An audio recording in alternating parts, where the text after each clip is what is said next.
Hi guys, it's Iza, living independently in Pampanga at 26, back in again with another mini vlog. And for today's video guys, ngayon nakaschedule yung pagpunta namin sa bahay ng kuya ni BF kasi today darating yung mga products na matagal na namin hinihintay para sa business venture namin. Actually, hindi siya totally business venture guys kasi most likely para makikipag-partner kami kay kuya niya at magiging reseller kami ng mga products ni kuya niya.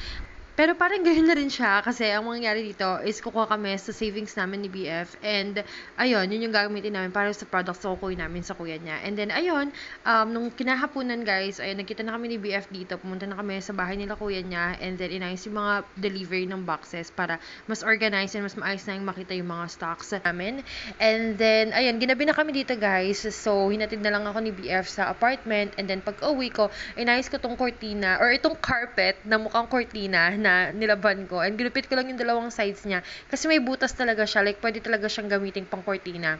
So, inayos ko lang yan. Kasi as you can see, studio type lang yung apartment ko. And then, may pinto dito. Ang pinaka-purpose lang talaga ito, guys, is para hindi na pumunta sa kusina ko yung lamig ng aircon para hindi rin siya mahirapan. And then, after nun, ayun, inayos ko na rin tong egg foam mattress na nabili ko online. Kasi, guys, lately, sobrang sakit talaga ng likod ko kapag ka nagigising ako. And, hindi ako halos makakilos. Like, as in, feeling ko napakatanda ko na yung mga ganong feeling. So, naalala ko itong egg foam mattress na ginamit ni Lola dati. Bumili din ako online. And, ayun, so far guys, almost 2 weeks ko na rin siyang ginagamit. And, ang sarap ng tulog ko. Super mahimbing. And then, after nun, ayun, inayos ko na lang din tong lagay ng aircon. Nilinis ko siya para pagkadating nila BF at yung kapatid niya, ma-install na nila ng maayos yung aircon and hindi sila mahirapan or maglinis pa.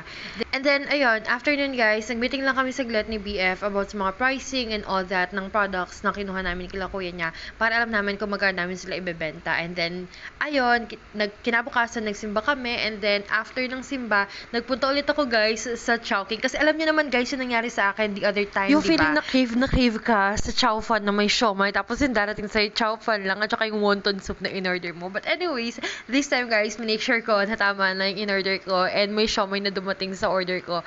And ayun, after nun, nag-ice cream lang ako saglit and then nag-grocery ng konti and then ayun, after nun umuwi na ako kasi may meeting pa ako doon sa new client na nakausap ko. And guys, alam nyo ba, super na-stress ako dito sa laptop ko kasi hindi ko alam kung bakit pero ayaw gumana ng Outlook sa laptop at saka sa PC ko. Super swerte ka na talaga guys yung sa client na to kasi napakabait, understanding, and very accommodating niya. And hinayaan niya akong makipag-work doon sa IT nila para ma-check yung PC at saka laptop ko para makita yung problema. But anyways, ayun guys, yun na muna for today's video and I hope you enjoy and see you on my next mini vlog.